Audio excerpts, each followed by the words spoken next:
Right now on Hoosier News Source, we see what the past year in the pandemic has looked like. And we tell you about the fraternity that has been removed from campus. And I have a look at what temperatures to expect going into May, as well as a warmer week. Hoosier News Source starts now.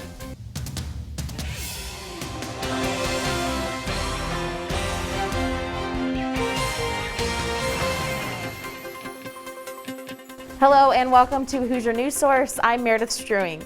Before we get started with this week's news, I'll hand things over to my socially distanced co-anchor, Andrew Lamparski. Andrew. Thanks, Meredith. Every week this school year, this would be the time that we bring you a weekly campus COVID update. Instead, this week we're reflecting on how we went an entire school year in a pandemic. Take a look.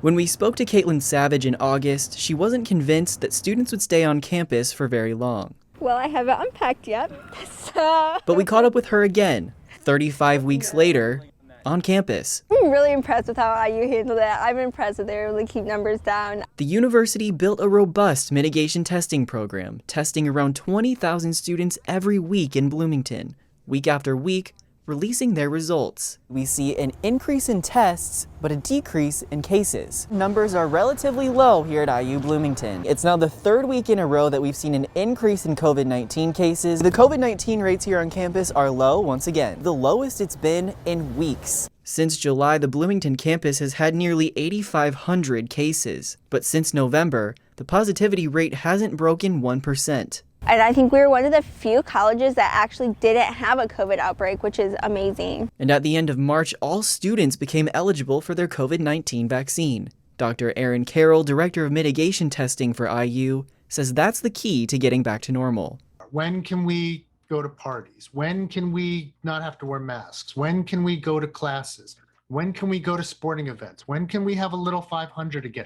The answer to every single one of those questions will be when everyone is vaccinated, or when the vast majority of people are vaccinated. The university still hasn't decided whether the vaccine will be mandatory for students to return to campus in August.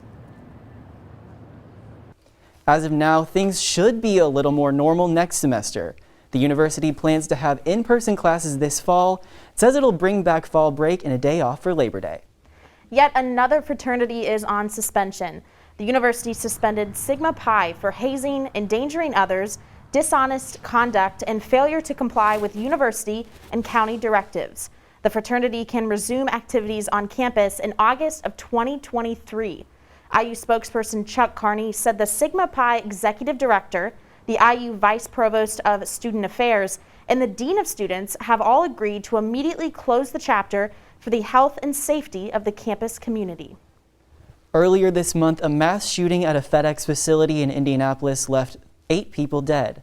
Students are remembering some of those victims right here in Bloomington. Half of the victims of the attack were members of the Sikh religion. The IU Sikh Student Association held a candlelit vigil Sunday at the Sample Gates, honoring all the victims of the attack.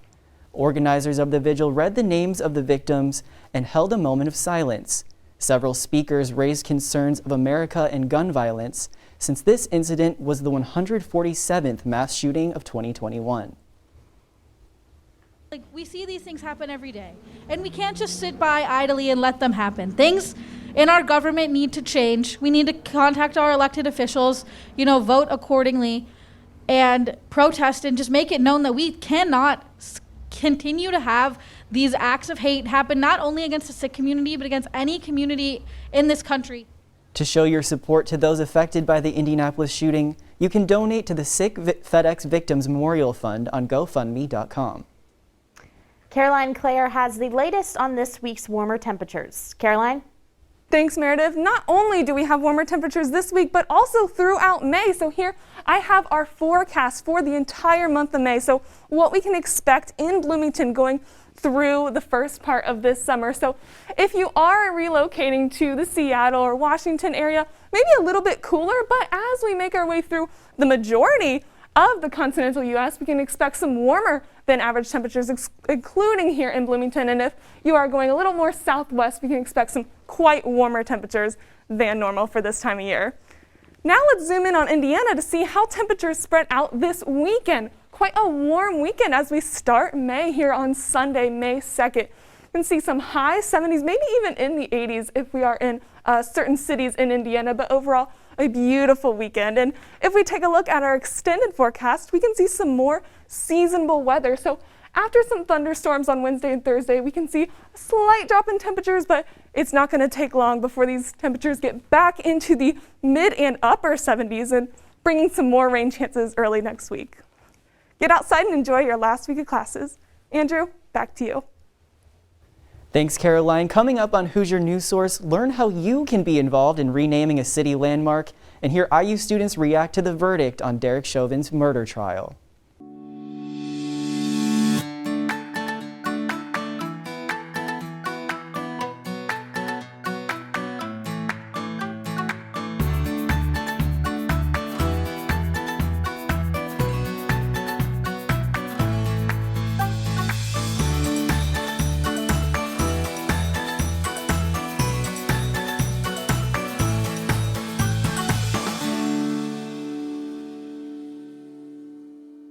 Welcome back to Hoosier News Source. Carly Rasmussen joins us in studio with the latest on international news and what's going on around the world. Carly?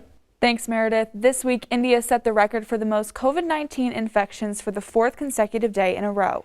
The country has recorded over 17.6 million coronavirus cases and averages about 13,000 deaths per day. This number will continue to rise due to the country's lack of supplies. This week, U.S. cabinet officials announced the Biden administration intends to send crucial supplies to India. Many countries have placed new travel restrictions on India over growing concerns of the B.1.617 variant first discovered in the country. And at least 82 people have died in a hospital fire on Saturday night in the Iraqi capital. 110 people were injured from the flames at the Ibn al-Khatib hospital. 2 hospital officials said the fire started after oxygen tanks exploded. The hospital serves people from all over Iraq, including many with COVID-19. Iraqi President Barham Saleh says that those responsible for the fire must be held responsible for their actions. President Joe Biden made history by acknowledging the mass killings of Armenians under the Ottoman Empire in 1915 as a genocide. Turkey maintains that the killings do not qualify as a genocide because of the thousands of other deaths in addition to the Armenians. Saturday's statement has generated responses from both sides. Past presidents have ignored the topic to protect the strategic relationship with NATO ally Turkey. Presidents Biden and Erdogan have had a fragile relationship throughout Biden's term. And that's all for now around the world. Meredith, Andrew, back to you. Thanks, Carly. Bloomington Mayor John Hamilton is establishing a task force to rename Jordan Avenue. This follows the university's decision last fall to remove David Starr Jordan's name from campus landmarks because of his role in the eugenics movement. Jordan's name was removed from the campus river, the east parking garage, and the biology building. Now, the city of Bloomington is encouraging public participation in the search for a new name for the street. People can submit name suggestions for Jordan Avenue at bloomington.in.gov. 25th is the one-year anniversary of George Floyd's murder. And in the past year, Indiana University has made steps in addressing racism and diversity. HNS reporter Carly Rasmussen has the story. Avi Jarka is a Minneapolis native, and last year Jarka, alongside the rest of America, mourned the murder of George Floyd. In order to show her support for the Black Lives Matter movement, Jarka joined her city in the streets. I unfortunately didn't go to the night protests, but during the day, the next days, just the stand-ins on the streets, I would go to those and I'd bring water and food for the people that were standing because it does matter. Black lives matter, and so I want to help them out. As the country approaches the one-year anniversary of George Floyd's murder, racial injustices from Minneapolis and the rest of the country have not ceased. James Wimbush is the Vice President for Diversity, Equity, and Multicultural Affairs at IU, and he has played a key role in IU's approach to addressing racism. We participated in a lot of opportunities for students, faculty, and staff to voice what they were feeling, what they were sensing, what they were concerned about, what we need to do to be better. One effort that has come from these town hall discussions is IU's anti-racist agenda. The checklist focuses on how to bring diverse individuals to IU's communities, but then also ensure that their experiences are equitable and inclusive, so they stay. So we're looking at everything that we do in an effort to stamp out racism. But not only has Mr. Wimbush's office created a plan for the future, they also understand that students are living through a social justice movement now, so they have worked alongside campus mental health professionals to provide a safe place for students to have discussions. And so what we have tried to do is to make sure that our students have every opportunity to get the mental health resources that are needed. Mr. Wimbush and the Office for Diversity, Equity, and Multicultural Affairs will continue to work towards creating an inclusive university for all students and provide accessible and comfortable discussion spaces for students who want to talk about the presence of social injustice. For Hoosier News Source, I'm Carly Rasmussen. For more information regarding IU's anti-racism agenda, visit antiracist.iu.edu. IU School of Education received a gift of $1.3 million from 2 donors. The donation comes from alumni Jean and Kathy Jongsma. The money is earmarked to provide support for the Global Gateway for Teachers. It will also benefit diversity and inclusion programs. They made their donation in the hope of promoting cross-cultural experiences for students. Because of this gift, the Global Gateway for Teachers will be able to enrich their program and increase their visibility. And as we near the end of this school year, spring has officially arrived on IU's campus. Red and white tulips have been planted around sample gates and Showalter Fountain has been turned on. The warmer weather ahead and the blooming plants are perfect for picnics, campus tours, and graduation photos. Jackson Kinney joins us now with the latest on IU sports. Jackson. Thanks, Andrew. To start off, we have some Olympic-sized news. Former Indiana Hoosier Vinny Lanza, who graduated in 2019, will be packing his bags for a trip to Tokyo for this year's Olympiad. The Hoosier standout qualified for the 200 individual medley after finishing second in the trials final and setting a time of 1 minute and 59.67 seconds, which beats the FINA A standard needed to qualify for the games.